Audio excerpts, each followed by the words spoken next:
Hi children, the next part of the respiration lesson. Today's topic is gaseous exchange, that is from alveoli to capillaries.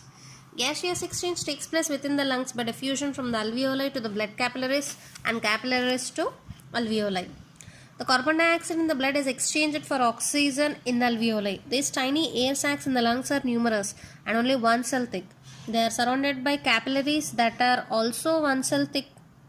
Blood, dark red in color, flows from heart through these capillaries and collects oxygen from the alveoli. At the same time, carbon dioxide passes out of the capillaries and into the alveoli. When we breathe out, we get rid of this carbon dioxide. And the bright red, oxygen-rich blood is returned to the heart and pumped out to all parts of the body. As a result of the gaseous exchange, the composition of inhaled and exhaled air is different. Oxygen, which is present percentage in inhaled air is 21 and in exhaled air is 16% only, and the carbon dioxide is 0.04% in inhaled air and in exhaled air it is 4%. Nitrogen, it has no change as will not absorb or release the nitrogen, 79 in inhaled and 79 in exhaled air. The total lung capacity of human being is nearly 5800 milliliters. Normally at rest we inhale or exhale approximately 500 ml of air and 120 ml of air remains in the lungs after complete exhalation. Transportation of gases. We know that air is a mixture of gases that fills the lungs and alveoli when that enters our body.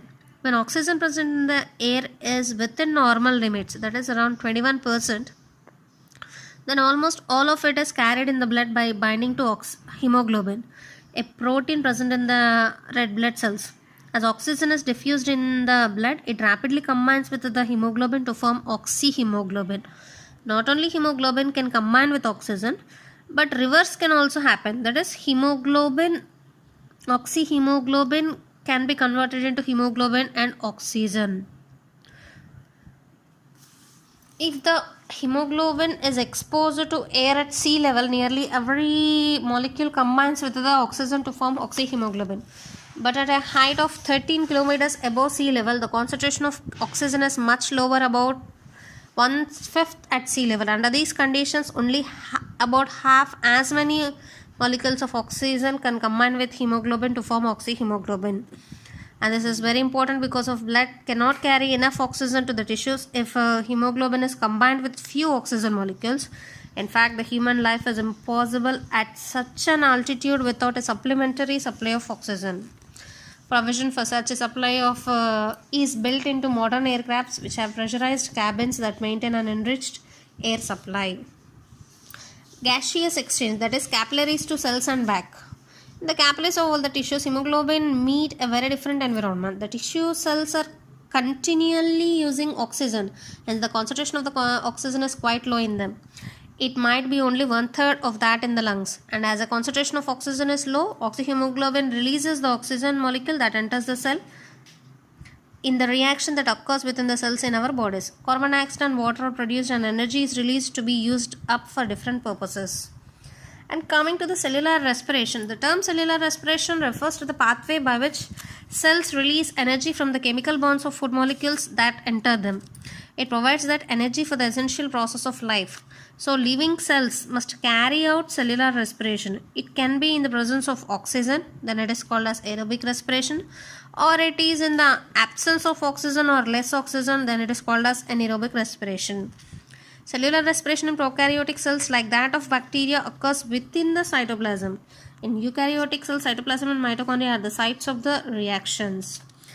The produced energy is stored in mitochondria in the form of ATP. That is why mitochondria is called as powerhouse of cell. From the breakdown of the glucose, the energy is released and stored up in a special compound known as ATP, adenosine triphosphate. It is a small parcel of the chemical energy, and each ATP molecule gives 7,200 calories of energy. And this energy is stored in the form of phosphate bonds. If the bond is broken, the stored energy is released. In a short, at cellular level, how the pathway starting with glucose will takes up, we will just see. Glucose is the most commonly used sugar for deriving energy in the plants, animals, and in microorganisms. In all the living organisms, glucose is oxidized in two stages. In the first stage, glucose is converted into 3-carbon compound pyruvic acid, and in the second stage, if oxygen is available, pyruvic acid is oxidized to carbon dioxide, water, and large amount of energy is released. If oxygen is not available or inadequate, then pyruvic acid is converted into either ethanol or lactic acid, releasing very little amount of energy. Can energy be released without oxygen? Yes, it is. Okay, let us see one activity for that. When you sprint 100 yards, you do considerable amount of muscular work. But the fastest sprinter do not breathe at all when running 100 yards. Okay, these facts could be linked up with what we have learned so far about ATP. It might be that the race was run on the energy produced while the ATP already present in your muscles was being converted to ADP.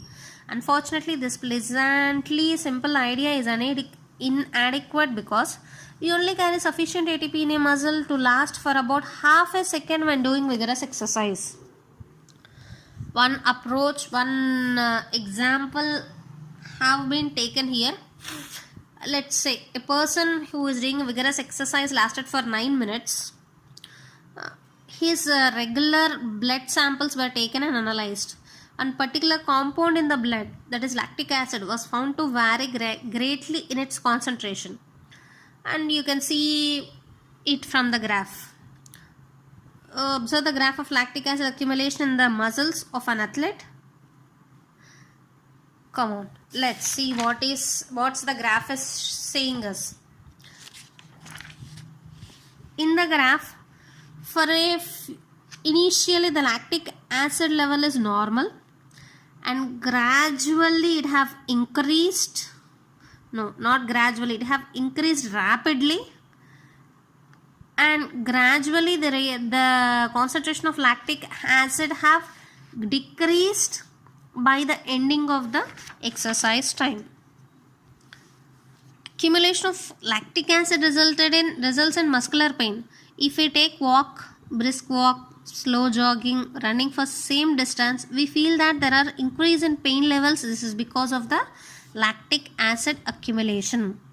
The simplest explanation we can produce at this stage is that the sugar is the working muscles was being changed to lactic acid.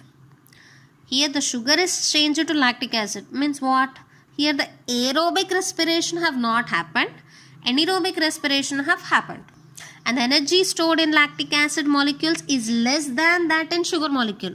And if the acid comes from the sugar, then the energy released could be used to rebuild ATP from ADP and phosphate. During a 100-meter race, a well-trained athlete can hold his breath all the time. It is not until afterwards that he pants. In this case, the muscles are using the energy released during the anaerobic breakdown of glucose, and it is not until afterwards that the athlete obtains the oxygen needed in order to remove the lactic acid. Therefore, when we undertake strenuous exercise, we build up what is called an oxygen debit, which has to be repaid later. In a longer race, athletes have to breathe all the time. So, some lactic acid is removed while they are running, and they can go on for longer before becoming exhausted. And the presence of lactic acid in the blood is the main cause of muscular fatigue. But if the body is rested for long enough, the tiredness goes. Strenuous exercise, hard exercise, vigorous exercise చేసినప్పుడు బాడీలో ఎంతైతే oxygen ఉందో దాన్ని వాడుకొని energy అనేది release అవుతుంది.